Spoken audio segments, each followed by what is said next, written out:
If you're a prospective buyer looking at purchasing a dental practice, I want you to ask yourself two questions when considering a practice opportunity. Question number one, can you replicate what's there?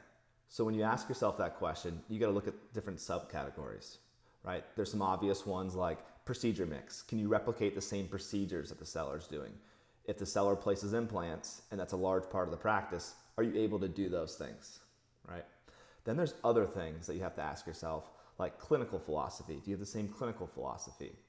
If that prospective seller is extremely conservative and puts a lot of watch on different things, and then you come in and try and buy this practice, guns blazing, trying to sell treatment plans left and right, it's not going to go over well. So make sure you have the same clinical philosophy.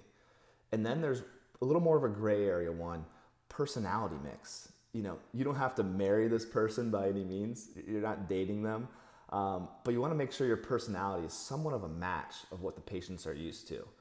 So if you're an extreme introvert and the prospective seller is an extrovert, it may not be the best fit. So you kind of have to consider all of these things.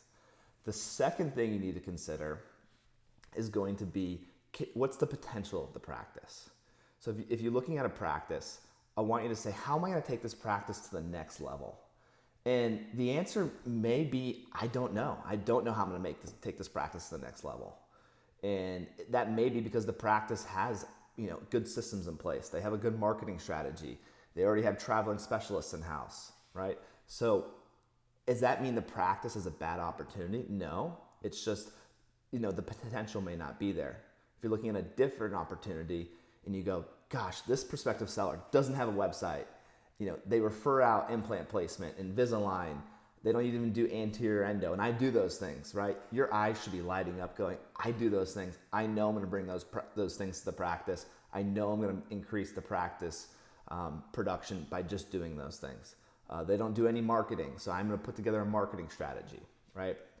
So when you're looking at the practice, how are you going to make the practice better? And I think you have to have an answer for those things.